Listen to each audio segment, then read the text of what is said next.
Hey, it's Foray, and welcome back to Is It Still Scary? Today, it's my birthday, and we'll be looking at The Dark Eye, which was released in 1995 by Inkscape. It's an interactive adventure game based on the works of Edgar Allan Poe. Let's first take a look at the cover art. On the front, we see a man with a shovel standing over a grave, and I think this is from the story we'll find in this game called Berenice. On the back we find lots of pictures of the game, and I think this represents the game pretty well.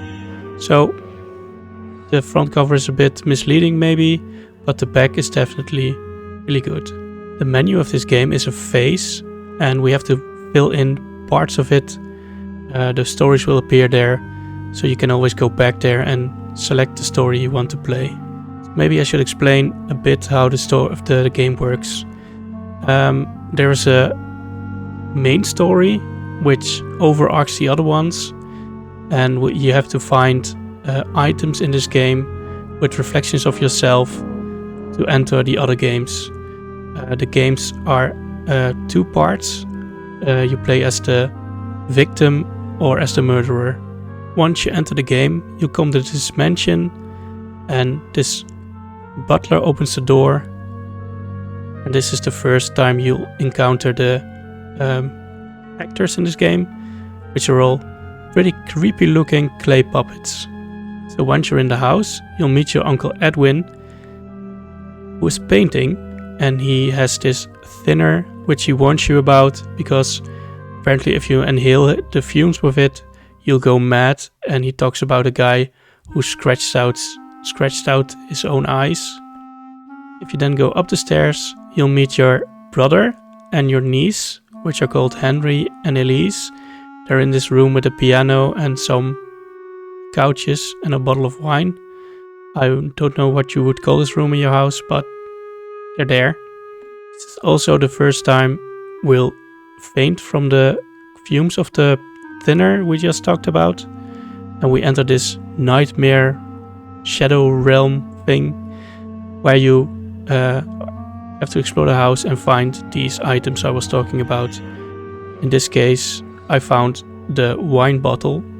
The wine bottle takes us to our first story, in this case the Cask of Amontillado.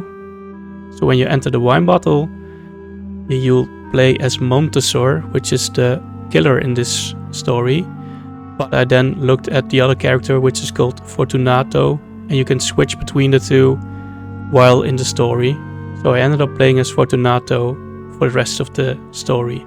We meet Montessor on the streets during Carnival, and he tells us he has a cask of Amontillado, which is a barrel of wine, which is apparently very hard to get during the Carnival. And we have a cough or something, so Montessor says, "No, I'll ask Lucchese," which is another character. But our character, Fortunato, says, "No, don't ask Lucchese, he doesn't know wine from sherry or something." And then Fortunato takes us to his house, and he says the servants are all gone.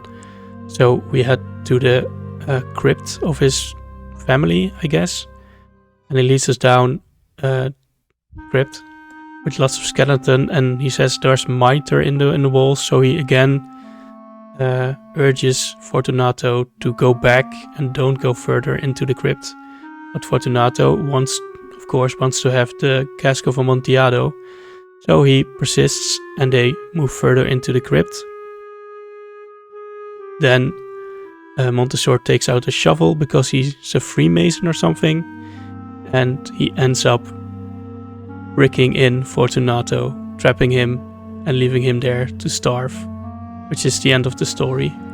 When we wake up again in the real world, we find our brother Henry, and he's sulking, and he wants us to take a letter he wrote to Elise because he's madly in love with her. Then we faint again, and this time we went to the office and looked at the letter opener, which takes us to the story of Berenice. I always say that wrong. I always say Bernadette, but it's Berenice. So this story is about Berenice and her cousin Aegeus, which are said to be married. but Berenice has this condition where she falls into trances, and it's deteriorating her. And there's also something wrong with Aegeus, if you ask me, because he's very obsessive about things, and he seems to be obsessed with her teeth. Now we come to one of my grievances with this game. Don't get me wrong, I love this game. It's one of my favorite horror games, but it's sometimes very hard to progress because you're not sure what to do, and you're stuck in a room. You're looking at paintings, and they're even talking to you, and then almost sometimes random, it seems to progress the story, and then something else happens. So you're in this room as Aegeus, and the servant comes. He's crying outside the door, and you open the door, and she tells you Berenice has died. And then you have to do some other things, and then the servant comes in again, and it's late at night. I think you're at your desk, and she says the grave has been disturbed, and the corpse has been mutilated. And then you look at your hands, and they're all bloody. You look at the shovel next to you, and there's all dirt on it. And then there's a chest on your desk, which has the teeth of Berenice in them. Pretty gruesome. And when we return to the real world, we find our Uncle Edwin filling an oil lamp, and he's very upset because my brother disgraced our family name by seducing our niece, and she's still a minor. So he says we have to take swift action, whatever that means. I guess we'll find out. Then we go to the room with the piano, and we find our niece there. We give her the letter that Henry wrote, and she wants us to play the piano so she can sing. But when you're playing the piano, she suddenly stops singing, and there's blood coming from her mouth. So then we fade again, I guess, and enter the shadow realm and go to the next story. So this time I went to the basement, and there's this huge painting, and then the story of the Red Death starts playing, which is basically about I think a prince called Prospero, and there's this plague they call the Red Death, and they shot all the nobles in Abbey, I think, and he hosts this masqueraded ball, and there are all these rooms with different colors, and one room is all black with crimson light, so the color of blood, and of course, you guess, at midnight there appears this figure, and they didn't see he was dressed in red because of the light, of course, and it turns out to be the personification of the Red Death itself, and they remove the mask and the robe, and there's nothing beneath it, so then they all die of the plague. Nice story. Yeah, this isn't one of the main stories, so we're still in the nightmare realm, I guess. Then we head to the kitchen, and I found a fish there, which had the reflection in his eye. And this takes us to the next story, which is the Telltale Heart. I think this is a very well-known story of Edgar Allan Poe. It's about two guys living together, roommates, I guess. There's one older guy, he has a glass eye, and there's this, they call him the young guy, I think, in the story, and he sneaks into the room of this old guy with a lantern to look in the glass eye. I'm not sure why he does this, but it's really creepy. And one night the old guy wakes up, and then the young guy murders the old guy, cuts him up into pieces, and then he shoves his body underneath the planks in the room of the old guy.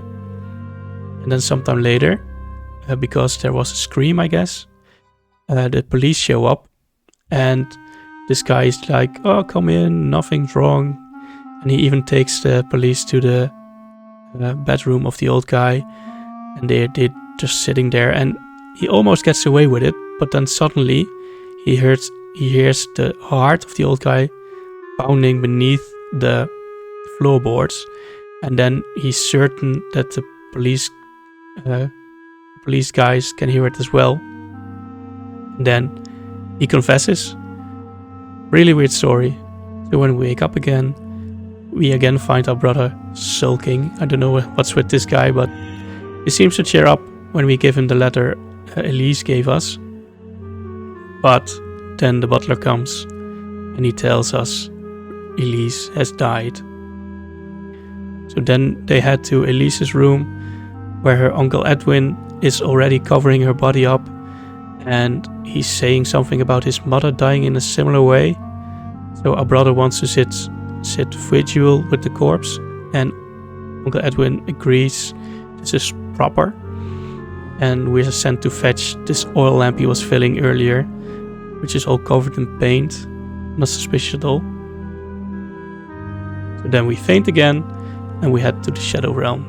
So like I said earlier, you have to play the stories twice, once as the victim and once as the murderer. So we ended up playing the Cask of Amontillado again, and this time as Montesor, the killer. So you get to see how he bricks up Fortunato from the other side of the wall. Pretty gruesome. So when we wake up again, our Uncle Edwin tells us this ground outside isn't suitable for burial, so they decide to move the coffin to the basement. And our brother thinks Elise is still alive, so he wants us to leave the oil lamp there. And you guessed it, we faint again, and this time we played the story of Bernice from the perspective of Bernice herself. So this time we're in a coffin, pounding on the lid, and then the coffin opens, and we get to see the front cover, or at least something that's similar. We see Aegeus standing over us with the shovel, and he proceeds to bash our skull in, I guess. Yeah, these stories are really nice. So when we enter the land of the living again, we found our brother yet again sulking in a corner. He can't accept Elise's death, and he rushes off. When we go downstairs, we found our Uncle Edwin, and he's a bit upset with us because we carried letters from and through Henry and Elise. So he thinks our brother has lost his sanity, so we have to ease him back in, I guess, by sending yet another letter from Elise to Henry. So then Uncle Edwin takes us to his office, and he starts forging this letter from Elise, and he convinces us this is the best way because our brother is of a sensitive nature. I took a bit of offense by that, but he convinces us this is the best way to confront him with reality, and it all will all be good once we deliver this letter to him. And he tricks us, I think. So when we give this letter to Henry, he storms out of the house because it's almost midnight, and somehow this letter says Elise will meet him on the cliff. So he storms to the cliff, and there's this huge wave which we think takes him. But when the wave clears, we can clearly see him still on the cliff. But then the butler appears, and he shoves him off into the sea. So I guess our brother is dead. Uncle Edwin then blames us for everything because we carried the letters, and this sends us in a spiral of madness. We relive parts of the stories we just played, and we end up in the basement to discover Elise alive, but she scratched out her eyes, and this is the final straw for us. We snap, the screen breaks, and I guess this is symbolism for our sanity breaking as well. And that's the end of the game. So, is this game still scary? Finally, I have to say yes, I think this game is still pretty scary. I mean, the clay puppets alone, they're so creepy, man. The stories are gruesome. I think it's very well written. Yes, the Dark Eye is still scary. Let me know in the comments if you agree with me.